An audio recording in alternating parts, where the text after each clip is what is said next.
Τη βδομάδα που μας πέρασε είχαμε 2 υπέροχες παρουσιάσεις βιβλίων για παιδιά και όχι μόνο για παιδιά, σε καβάλα και δράμα.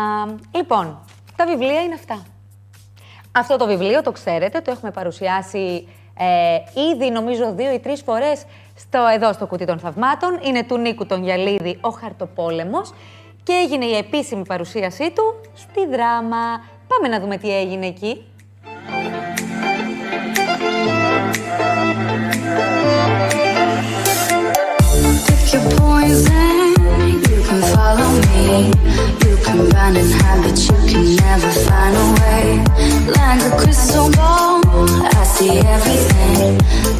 Παρουσίαση λοιπόν του βιβλίου σου «Χαρτοπόλεμος» εδώ στη Δράμα. Γεια σου Μαρία, και εδώ στη Δράμα. Η παρουσίαση συγκεκριμένη ήταν κάτι που ήθελα από καιρό να κάνω. Ήταν μια παρουσίαση κυρίως ενηλίκων, με ειδικούς για θέμα συμπερίληψης και αποδοχής, όπως η Έλληνα Θεοδοσίου, εκπαιδευτικός ειδικής αγωγής, η Σοφία Τσινίδου, ψυχολόγος και σύμβουλος ψυχικής υγείας, και η Γαριφαλιά Χατζησαβίδου, η οποία είναι θεατρολόγος, θεατροπαιδαγωγός. Μίλησαν για το βιβλίο, το Χαρτοπόλεμο, αλληλεπίδρασαν με τον κόσμο, συζήτησαν με τον κόσμο, και ουσιαστικά αυτό που κατάλαβα είναι ότι ο κόσμος έκατσε μετά την παρουσίαση, συζήτησε μεταξύ του. Προβληματίστηκε και ουσιαστικά ήταν αυτό που τους είπα και από την αρχή της παρουσίασης, ότι θέλω, για μένα μάλλον θα ήταν καλό, όχι θέλω, μετά από αυτό να το πάρετε και να το διαδώσετε, αυτό που ακούσατε σήμερα για συγκεκριμένα θέματα, να το πείτε στα παιδιά σας, στα νύψια σας, στα παιδιά σας, στην εκπαίδευση κτλ. Πώς το βλέπεις αυτό, κινείται ο κόσμος? Εντάξει, ο κόσμος έχει αγκαλιάσει το βιβλίο σου, αυτό το ξέρω, αλλά κινείται έτσι όπως θα ήθελες, δηλαδή το διαδίδουν? Ναι, το διαδίδουν, και μάλιστα κάποιοι φέραν τα παιδιά τους και λέγανε ακούσαμε καινούργιες λέξεις, μάθαμε καινούργια πράγματα, και μετά το τέλος της παρουσίασης που συζητούσαμε έξω με τον κόσμο, συνέχισαν αυτό να μου λένε. Δηλαδή, και ακόμα τώρα ξέρω μέχρι να φύγουμε αυτό θα μου λένε σίγουρα, και το συζητάμε για τις καινούργιες λέξεις, τα καινούργια πράγματα που άκουσαν. Να σου πω την αλήθεια, και εγώ άκουσα καινούργια πράγματα, γιατί από τους ειδικούς ακούς άλλα πράγματα και μια άλλη προσέγγιση. Και ένα πάρα πολύ ωραίο πράγμα που άκουσα ήταν ότι από την ψυχολόγο κυρίως, είναι τη Σοφία, είπε ότι να ξέρεις ότι μας ανοίγεις το σπίτι σου, και εμείς αυτό αγκαλιάζουμε και αυτό προσπαθούμε να περάσουμε και στους υπόλοιπους. Καταπληκτικό αυτό. Εύχομαι να κάνεις μία παρουσίαση και στην Καβάλα, ξέρεις. Εννοείται, και θα κάνουμε και στην Καβάλα. Και το περιμένουμε, το έχουμε πει τόσο καιρό τώρα, το λέμε. Ναι, εννοείται, και εντάξει, πρώτα θα το μάθεις εσύ και μετά οι υπόλοιποι. Αυτό το μόνο σίγουρο, παρακαλώ, δηλώσεις έτσι. Έγινε. Ο Αργύρης πώς αντέδρασε? Ο Αργύρης ήταν καλό, τον κοιτούσα σε όλη τη διάρκεια της παρουσίασης, χαμογελούσε. Ξέρεις, και ανέφεραν και συνέχεια το όνομά του οι παρουσιάσεις, και καθόταν και χαμογελούσε κτλ. Και το ρωτούσα και κάποια θέματα, γιατί διάβαζα το βιβλίο μπροστά στον κόσμο και το ρωτούσα κάτι για χυμούς κτλ. Λέω κομμόπης χυμό, και μου έκανε νόημα. Ήταν πάρα πολύ απολαυστικός. Υπέροχα. Λοιπόν, Νίκο, περιμένουμε στην Καβάλα να έρθεις. Σε ευχαριστούμε πάρα πολύ. Ο Χαρτοπόλεμος είναι από τα αγαπημένα μας βιβλία, προτινόμενα, το έχουμε πει πολλές φορές στην εκπομπή. Καλό τάξιδο να είναι, και ό,τι καλύτερο. Καλή συνέχεια στη συγγραφή σου. Ευχαριστώ πάρα πολύ. Ευχαριστώ, να είστε καλά. Παρουσίαση βιβλίου και για τον αγαπημένο μου Χαρτοπόλεμο, που στην εκπομπή ήδη 2 φορές έχουμε αναφερθεί σε αυτό το βιβλίο, του Νίκου τον Γιαλίδη φυσικά. Ναι. Και θέλω να μου πείτε εσείς, σαν εκπρόσωπος του εκδοτικού, 2 πράγματα για αυτό το βιβλίο. Και για τον Νίκο, βέβαια, το συγγραφέα. Ο Νίκος είναι ένας αγαπημένος συγγραφέας. Χαιρόμαστε πάρα πολύ που έχει ενταχθεί στην ομάδα μας. Έχουμε μεγάλες προσδοκίες από τον κύριο τον Γιαλίδη. Ο Χαρτοπόλεμος τώρα. Ο Χαρτοπόλεμος είναι ένα βιβλίο ουσιαστικά που δεν είναι μόνο για παιδιά, είναι για μεγάλους. Τα παιδιά είναι πιο αγνά στην ψυχή, μεγαλώνοντας αποκτούμε το συνήθειο να περιθωριοποιούμε και να μη συμπεριλαμβάνουμε. Ουσιαστικά είναι ένα βιβλίο για τη συμπερίληψη και την ενσυναίσθηση. Είναι ένα φοβερά τρυφερό βιβλίο. Είναι η ιστορία του Αργύρη μέσα από τα λόγια του Αργύρη, από την πένα του αδερφού του Νίκου. Ο Αργύρης είναι ένα παιδί που καμιά φορά είναι λίγο στα down του, αλλά στην πραγματικότητα μοιάζει πολύ περισσότερο με εμάς από ότι είναι διαφορετικός. Και αυτό είναι αυτό που θέλουμε να περάσουμε, αυτό που θέλουμε να καταλάβουν όλοι. Είναι σημαντικό να σκεφτόμαστε πόσο ίδιοι είμαστε με τους άλλους και πόσο μοιάζουμε παρά πόσο διαφέρουμε. Θα βοηθήσει όλους μας να είμαστε καλύτεροι και να φτιάξουμε ένα καλύτερο κόσμο. Αυτό είναι ακριβώς το βιβλίο. Ό,τι είπατε τώρα είναι το βιβλίο έτσι όπως το έχω διαβάσει εγώ. Θα ήθελα επίσης να προσθέσω ότι έχει μια εξαιρετική εικονογράφηση. Έχει μια εικονογράφηση από την Έφητη Κοκκινάκη, η οποία είναι εκπληκτική. Και μέσα στην εικονογράφηση η ίδια η Έφη έχει κάνει το απίστευτο, έχει χρησιμοποιήσει ζωγραφιές του Αργύρη, έχει φτιάξει χαρτοπόλεμο με τις ζωγραφιές του Αργύρη, που και ο Αργύρης είναι ένας εξαιρετικός εικαστικός. Θα δείτε, είναι επίπεδου καλών τεχνών εικαστικός ο Αργύρης. Τις έχει χρησιμοποιήσει, τις έχει ενσωματώσει και έχει κάνει το βιβλίο ακόμα πιο κομμάτι του Αργύρη. Καταπληκτικό. Όντως αυτό είναι το βιβλίο. Ευχαριστούμε πάρα πολύ. Ευχαριστούμε και εμείς πάρα πολύ ξανά.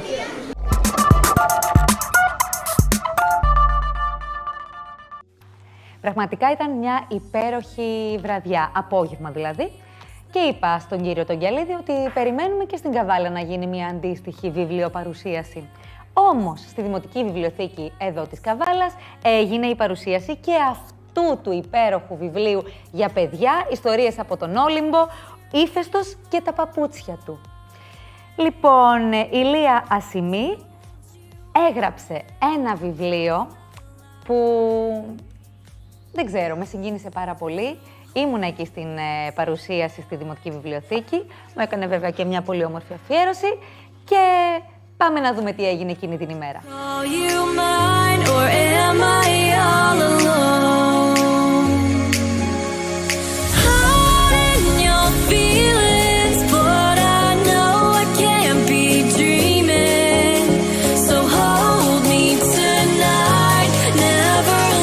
Βρίσκομαι εδώ στη Δημοτική Βιβλιοθήκη Καβάλας για να παρακολουθήσω την παρουσίαση ενός υπέροχου βιβλίου για παιδιά.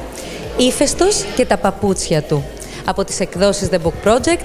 Είναι εδώ μαζί μου βεβαίως η συγγραφέας του βιβλίου, η Λία Ασημή, μια καβαλιώτισσα συγγραφέας. Καλησπέρα. Καλησπέρα και από μένα. Τι θα θέλετε να σας πούμε, ό,τι θέλετε να μας ρωτήσετε. Θέλω να μας πείτε πάρα πολλά πράγματα. Καταρχήν, πώς προέκυψε η συγγραφή, πώς προέκυψε η ενασχόληση με το παιδικό βιβλίο? Λοιπόν, η συγγραφή προέκυψε από τα παιδικά μου χρόνια. Ήταν κάτι έτσι που στην αρχή το ξεκινήσαμε για αστείο, μετά με τους συμμαθητές μου γράφαμε σε κόμματα διάφορα, εγώ δηλαδή, κρυφά έγραφα τα μαργαριτάρια τους και στη συνέχεια μεγαλώνοντας, κατά κάποιο τρόπο λειτουργήσε σαν ψυχοθεραπεία. Έγραφα ότι ένιωθα ότι πώς να πω... σε αφυπνίζει ως άνθρωπος, σε κάνει, σε χαλαρώνει? Με χαλαρώνει. Ξόρκιζα το κακό, ας το πούμε έτσι, αυτό. Το παιδικό βιβλίο τώρα, στην περίοδο της καραντίνας, ξεκίνησα κάτι σεμινάρια δημιουργικής γραφής και κάπως έτσι κατάλαβα ότι μου αρέσει πάρα πολύ να γράφω, να μοιράζομαι ιστορίες, να μου δίνεις ένα θέμα να το προσεγγίζω και κάπως έτσι από τύχη δηλαδή. Δεν συνέβαλε καθόλου η κόρη σου? Γιατί ξέρω ότι έχεις και μια κορούλα. Πάρα πολύ, μα πάρα πολύ. Ήταν κατά κάποιο τρόπο, πώς να πω, αυτό που πυροδότησε όλη αυτή την κατάσταση που ήδη υπήρχε μέσα μου. Από τότε που γέννησα όλα γίνανε, πώς να πω, πιο πολλαπλασιάστηκαν αυτό. Και παραμυθένια, εφόσον ασχολούμαστε με αυτό τώρα, πολύ, έτσι. Πάρα πολύ. Μια ιστορία κάθε μέρα καινούρια. Ο Ύφαιστος και τα παπούτσια του, λοιπόν, πώς προκύπτει αυτό το βιβλίο? Λοιπόν, αυτό το βιβλίο πώς προκύπτει? Καταρχάς, ο Ύφαιστος είναι ο αγαπημένος μου Ολύμπιος θεός. Είναι ένας θεός που μόνο με το πάθος του κατάφερε να κάνει ό,τι είχε ονειρευτεί. Ήταν ένας θεός, δηλαδή, outsider θα λέγαμε συγκριτικά με τους υπόλοιπους. Οπότε όλο αυτό που κατάφερε και ο τρόπος που έτσι έδειχνε να αγαπάει αυτό που κάνει, με ενέπνεε ανέκαθεν αυτό. Οπότε κατά κάποιο τρόπο μπόρεσα να ενσωματώσω όλες αυτές τις ιδιότητες σε ένα μικρό ήρωα. Γιατί η σειρά αυτή, ιστορίες από τον Όλυμπο, έχουν όλες τις πρωταγωνιστές μικρά παιδιά. Είναι όλοι παιδιά δημοτικού, σύγχρονα παιδιά, τα οποία έχουν απλά ένα από τα χαρακτηριστικά των θεών. Και οι ιστορίες τους εξελίσσονται στο περιβάλλον το δικό μας. Συνήθως σε ένα σχολείο, οπότε ο Ήφαιστος προέκυψε, ναι, είναι ένας συνδυασμός της αγάπης μου για το Θεό Ήφαιστο και το ποιες δυνατότητες μπορεί να αναπτύξει καθένας διαβάζοντας αυτή την ιστορία. Ναι, τι δηλαδή, του πώς μπορείς να τονώσεις την αυτοπεποίθησή σου, του πώς μπορείς αγαπώντας αυτό που κάνεις να πετύχεις και να αποτελέσεις πηγή έμπνευσης για τον περίγυρό σου, αλλά κυρίως για τον εαυτό σου. Πώς να ξεπεράσεις δηλαδή ένα εμπόδιο μόνος σου. Αυτό. Εγώ ξέρω, γιατί το έχω διαβάσει φυσικά το βιβλίο, ότι περνάει και μηνύματα anti-bullying. Με ποια μορφή? Λοιπόν, όπως και όλες οι ιστορίες αυτής της σειράς, έτσι και αυτή, δείχνει στο μυαλό μου με κάπως πρακτικό τρόπο πώς μπορείς, ενώ είσαι διαφορετικός, να αποτελέσεις, σαν μαγνήτη για τους υπόλοιπους. Πώς μπορείς. Μαγνήτης, να μαγνητήσεις το θαυμασμό τους, την προσοχή τους. Την προσοχή τους, το θαυμασμό τους, το να τους κάνεις, παρότι έχεις εσύ ένα θέμα έτσι εμφανές για τον Ήφαιστο, έχει κινητική δυσκολία, να τους κάνεις να προβληματιστούν και να πούν, μα αυτός παρότι δεν μπορεί να τρέξει, είναι ένας μικρός πολεμιστής, είναι ένας μικρός μαχητής. Αυτό είναι το νόημα. Πώς δηλαδή μπορούν τα παιδιά να φωτίσουν την καλή τους πλευρά, τη δυνατή τους πλευρά. Σωστά, αυτό είναι πάρα πολύ ωραίο, πάρα πολύ τρυφερό. Η κόρη σου όταν της το διάβασες τι είπε? Η κόρη μου είναι ο πρώτος και πιο δύσκολος κριτής. Γελάσαμε πάρα πολύ. Είναι αρκετά διασκεδαστική ιστορία. Οπότε χάρηκε πολύ. Παρατηρήσεις μου έκανε, ναι. Αλλά σε γενικές γραμμές. Παρόλο που είναι τόσο μικρούλα. Ναι.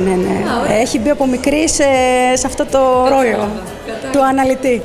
Πολύ ωραία. Εγώ θα πω καλή συνέχεια, γιατί είμαι σίγουρη ότι τώρα που ξεκίνησες δύσκολο να σταματήσεις τη συγγραφή. Ευχαριστώ πάρα πολύ. Ναι, έπεται και συνέχεια. Ετοιμάζεται και κάτι ακόμα.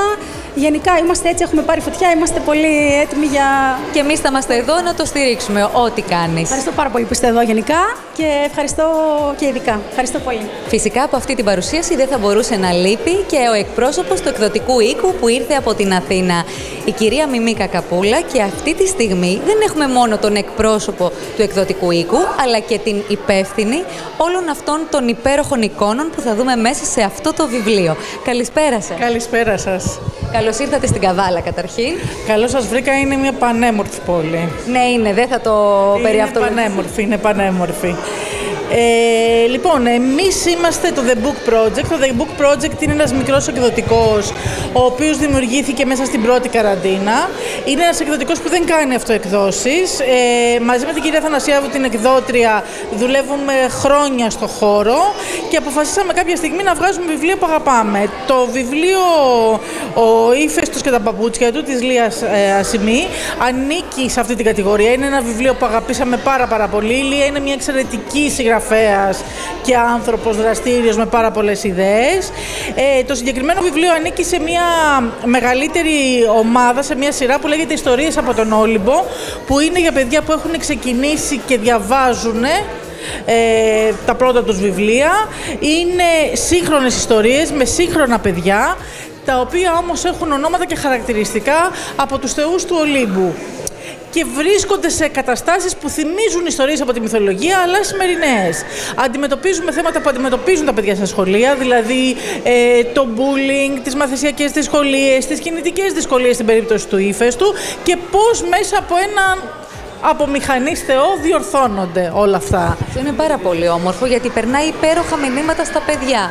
Αυτός είναι και ο σκοπός μας, να είναι κάτι για το παιδί εύκολο, να το διαβάσει, να το συνδέσει το παλιό, τη μυθολογία με το σήμερα. Στο τέλος του βιβλίου υπάρχουν μυθολογικές πληροφορίες για τον εκάστοτε θεό και υπάρχουν και κάποιες ασκήσεις οι οποίες πιάνουν μια μεγάλη γκάμα ηλικίας, σταυρόλεξα, χρωματίζω, ενώνω τις τελείες, παιχνίδια και ο σκοπός μας ήταν τα παιδιά να μαθαίνουν, αλλά να μαθαίνουν με έναν εύκολο και διασκεδαστικό τρόπο. Και κυρίως το διασκεδαστικό, γιατί τα παιδιά είναι αλήθεια ότι κάποιες φορές λίγο κουράζονται κάπως να διαβάζουν. Βαριούνται, ναι. Οπότε νομίζω ότι είναι ιδανικό και αυτό το βιβλίο. Γενικά, εμείς και σαν εκπομπή και σαν κανάλι αγαπάμε πάρα πολύ το The Book Project. Νομίζω ότι το έχετε καταλάβει. Έχουμε πάρει όλα τα βιβλία σας τα καινούρια. Το έχουμε καταλάβει. Ευχαριστούμε πάρα πολύ. Και θα είμαστε εδώ να στηρίζουμε ούτως ή άλλως όλες σας τις δράσεις. Σας ευχαριστούμε πάρα πολύ. Προσπαθούμε να κάνουμε το καλύτερο. Πρώτα απ' όλα για τους αναγνώστες μας και μετά να είναι και κάτι το οποίο εμείς να αγαπάμε. Η κυρία Θανασιάδου συνηθίζει να λέει ότι τα βιβλία δεν είναι γιαούρτια, δεν λήγουνε. Σκοπός μας λοιπόν είναι μετά από χρόνια αυτό το βιβλίο και να διαβάζετε εξίσου εύκολα και εμείς να είμαστε εξίσου ευχαριστημένες που το εκδώσαμε. Εγώ θα πω καλή συνέχεια. Θα είμαστε εδώ για όλα τα υπόλοιπα, τα επόμενα βήματά σας. Τέλεια, ευχαριστούμε πάρα πολύ. Και θα τα ξαναπούμε σύντομα, είμαι σίγουρη. Σας ευχαριστούμε πάρα πολύ. Σας ευχαριστούμε πολύ. Από τότε που έχουν βγει αυτά τα πράγματα, τα παιδιά έχουν ξεχάσει να διαβάζουν. Έχεις δίκιο. Ένα παιδάκι της προάλλες στο βιβλίο έτσι το έκανε. Τι κάνεις, του λέω. Λέει, το γυρίζω σελίδα, μα δεν γυρίζει. Γύρισε σελίδα. Φτύσε. Πιο καλά. Κεράκι. Συμφωνείτε. Πάρα πολύ. Και ένα ακόμα τελευταίο πριν φύγεις και για να μην αργήσεις, θα ήθελα μια παραγγελία, ένα βιβλίο που όταν το ανοίξει να φωτίζει. Το βράδυ μου αφήνω να ανοίξω το φως. Γίνεται, ναι. Στο δωμάτιο. Γίνεται? Ναι, γίνεται. Μπορώ να το κάνουμε. Θα βάλω ένα λαμπάκι εκεί. Θα το βρει, τον εμπιστευόμαστε. Σφυρί δεν θα χρησιμοποιήσω. Σφυρί όχι. Το σφυρί είναι για άλλες χρήσεις. Υπάρχει το ξεσφύρι. Τέλος πάντων. Λοιπόν, να μην αργήσεις, πας. Εγώ θα το περιγράφω τον αγώνα σου, ύφεστε. Παιδιά, θέσεις, έτοιμοι. Πες εσύ πάμε. Βασίλη εσύ. Πάμε. Λίγο πιο γρήγορα.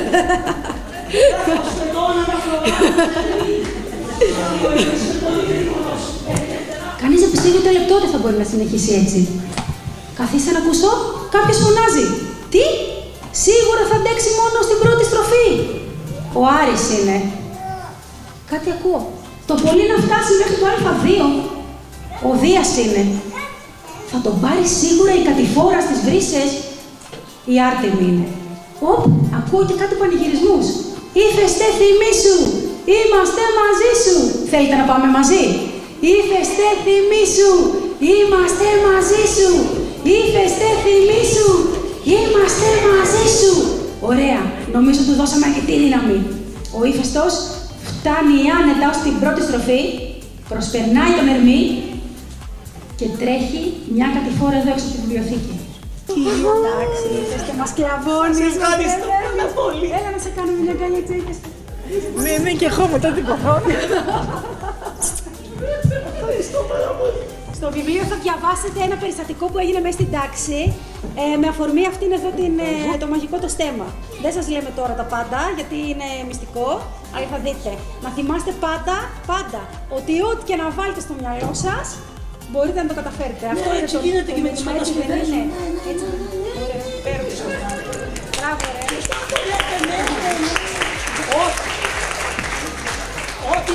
Ό,τι βάλεις στο μυαλό σου μπορείς να το κατασκευάσεις. Εντάξει, τώρα άμα θες να γίνεις αστροναύτης... Εγώ θα ήθελα να γίνω αστροναύτης, μπορώ. Όλες αυτές λοιπόν οι παρουσιάσεις βιβλίων είναι από τον εκδοτικό οίκο, τον καινούριο εκδοτικό οίκο The Book Project, που πραγματικά με τις εκδόσεις του έχει αρχίσει να βγάζει πάρα πολύ όμορφα βιβλία και σας τα συστήνω. Εμένα στο πακέτο που μου ήρθε με τα βιβλία, στο σπίτι, μου στείλανε και αυτό, να ονειρεύεσαι. Σας το εύχομαι και εσάς.